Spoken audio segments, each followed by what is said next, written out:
Bonjour à tous et bienvenue pour une nouvelle vidéo.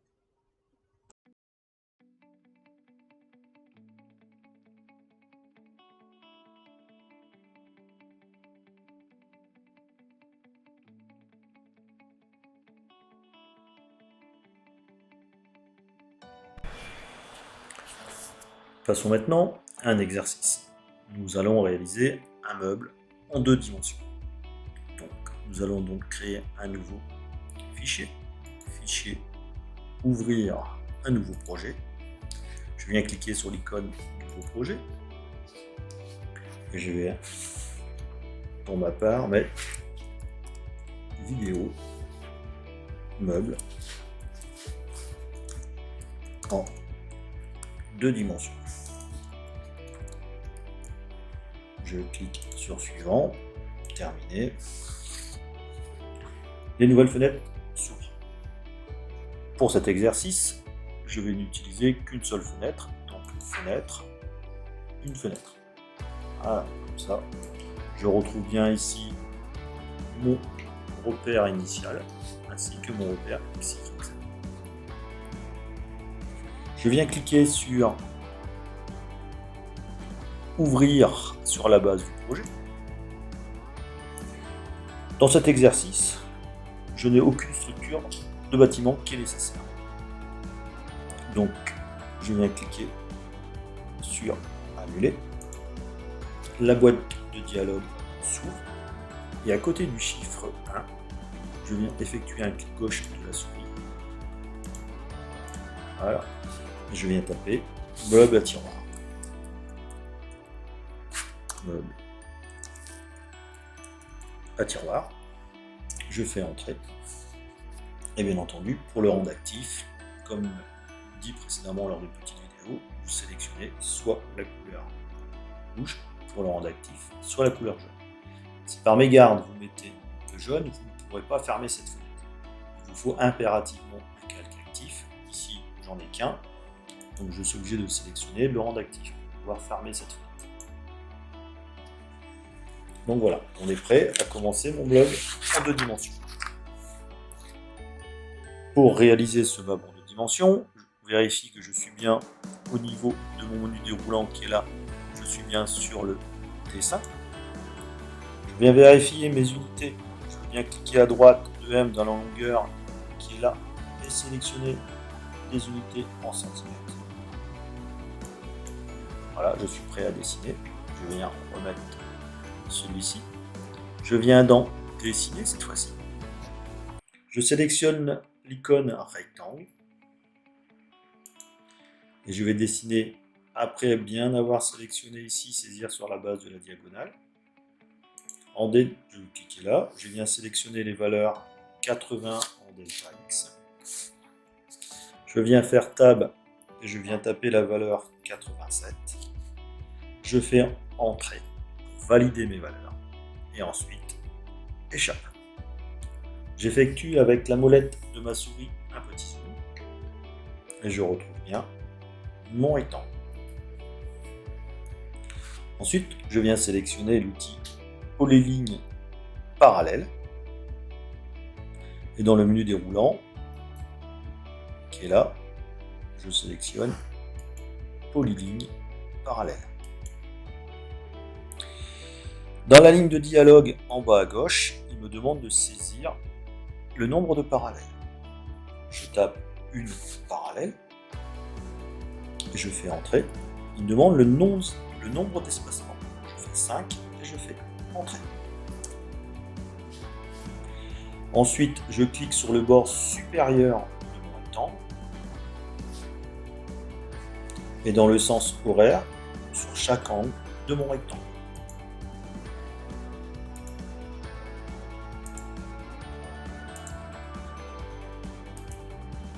Et voilà. Je viens terminer en appuyant sur la touche échappe. Ensuite, je viens sélectionner l'icône ligne pour tracer une droite verticale passant par le milieu du rectangle. Je viens sélectionner ligne, Je viens ici, il est automatiquement positionné au centre. Je clique ici et ici. J'ai terminé. Je tombe sur la touche échappe. Maintenant, dans le menu déroulant, je viens diviser un élément. Donc, il faut que j'aille chercher au niveau de mon menu déroulant, qui est là, au niveau médiatrice d'un segment. Je viens chercher diviser un élément. Et donc, diviser un élément, lorsqu'on appelle la commande diviser un élément, j'ai une fenêtre qui s'est ouverte. Celle-ci s'ouvre et elle permet de définir la représentation et la taille de l'aperçu de la division. Ici, j'aurai un petit point qui est celui-ci, mais je pourrais tout à fait prendre d'autres marques. Je vais rester sur la même chose et la taille. Je vais sélectionner la droite verticale et celle-ci, elle va devenir rouge. Voilà. Et ensuite, je vais taper ici le nombre de divisions. Le nombre de divisions ici, c'est 4. Donc je rentre la valeur ici 4 et je fais Entrée. Traçons maintenant des lignes horizontales par nos 3 points.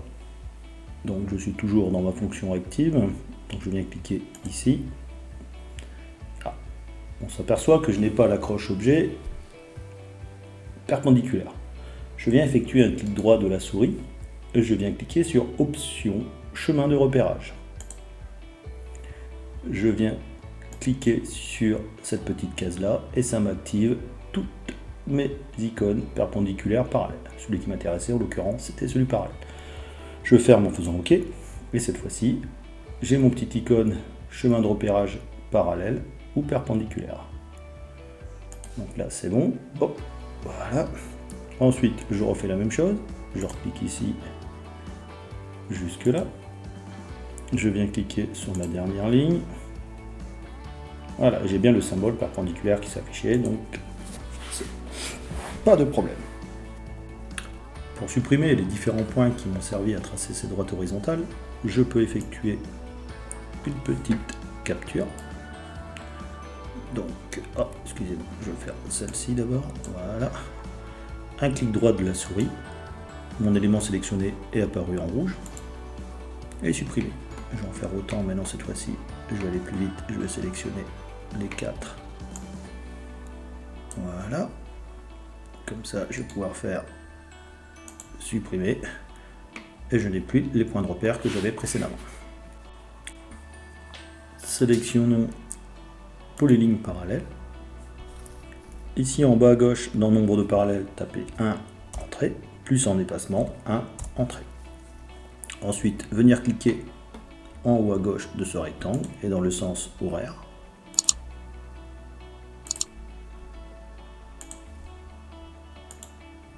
Voilà.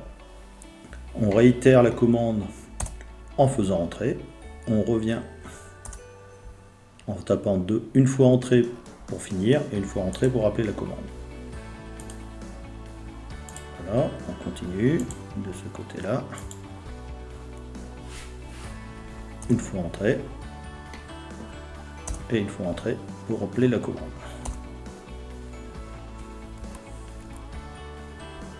Qu'est-ce que c'est que ce travail? On recommence, il y a une erreur. Donc je rappelle la commande, je clique, j'ai bien 1 et 1. Je reviens ici. Voilà. Voilà. Et voilà. Je tape Entrée.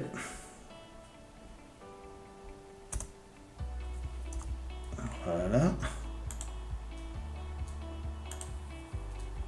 Je fais la même chose sur les autres parties. Entrée.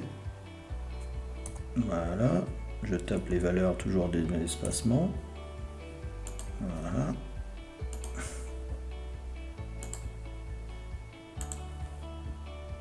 Hop, ne pas se tromper. Échappe. J'ai terminé et j'ai fait mes 4 tiroirs.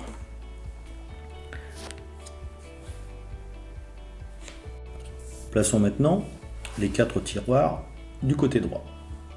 Pour ça, dans Édition, sélectionnez copier par symétrie, puis, tel que précisé en bas à gauche, sélectionner les éléments que l'on souhaite placer par symétrie. Donc je viens cliquer une fois sur le point en haut, et cette fois-ci sur ce point-là.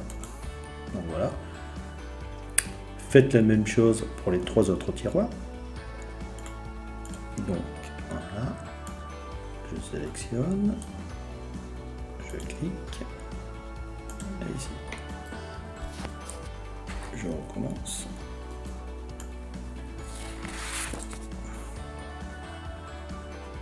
Voilà, voilà, je sélectionne.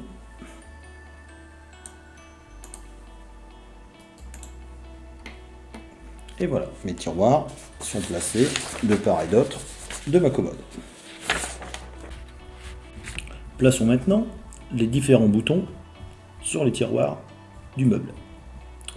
Donc, on sélectionne notre petit cercle, on fait édition, copier, édition, coller. Et là ici, je viens cliquer dans ce petit carré, point d'intersection en bas à gauche, pour sélectionner le centre de mon cercle.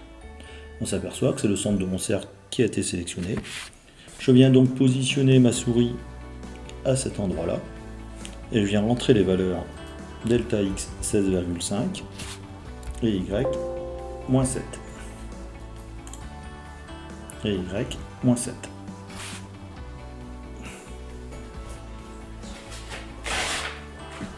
Voilà, j'ai plus qu'à cliquer pour positionner mon deuxième bouton. J'en fais autant pour les autres tiroirs pour finir de positionner les boutons sur les tiroirs.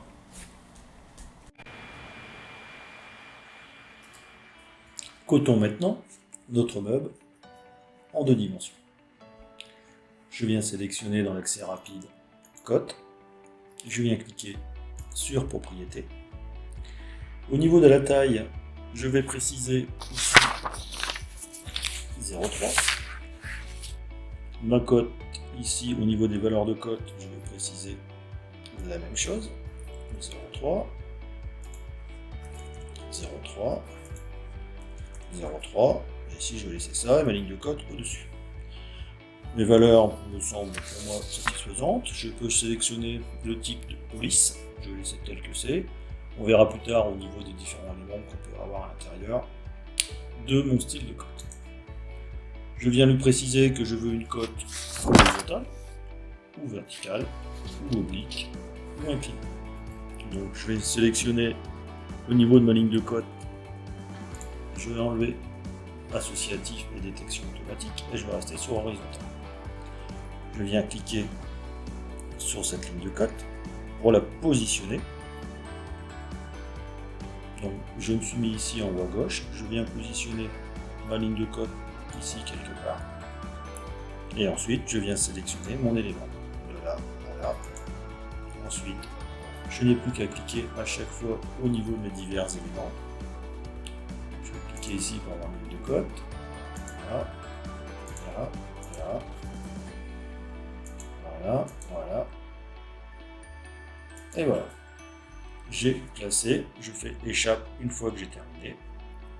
Et j'ai réalisé ma cotation.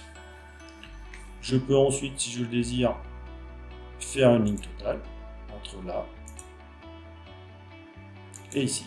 Donc là, j'ai passé échappe pour quitter et j'ai placé mes diverses lignes de cote. Je peux en faire autant maintenant sur la partie verticale car j'ai ma cotation. Donc cette fois-ci, je viens cliquer sur cotation verticale.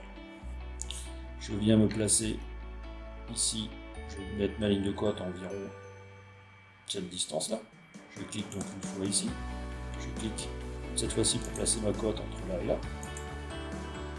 Ici, j'ai plus qu'à sélectionner maintenant, je vais zoomer pour que ce soit plus facile.